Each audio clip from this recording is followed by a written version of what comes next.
We're working on the SS, the $500 one I bought a few days ago. I put my code reader in. It said the camshaft sensor was going out. Ordered me a new one. First things first, disconnect the battery.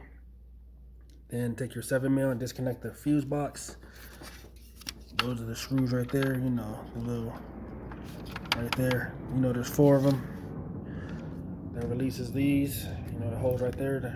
Just pull these out. If you can't get them out, it's all good. The more room you get, the more better. So down here, right there, where that hole is at, on the left, that's where the sensor goes. And on the right, it's getting held in by a 10mm. So you know, pretty much easy.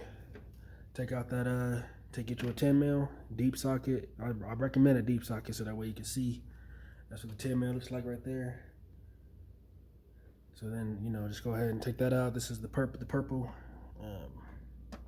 connector. Where's it at? The purple connector's right here. You know, take your flathead, or if you think you're strong enough, bend this up a little bit. Bend that up to get that out. And it goes in this little hole right there. Boom. So, you know, I wouldn't be doing this, you know, if I'm gonna do what the code reader says, you know what I'm saying?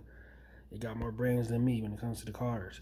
And plus the engine was kind of rough idling a little bit, and on the code reader it was saying that this needs to be changed out and random misfire. So I did my homework, and it's saying that camshaft is kind of the brains of the operation. So it lets everything know what's going on. So it don't even know what's going on.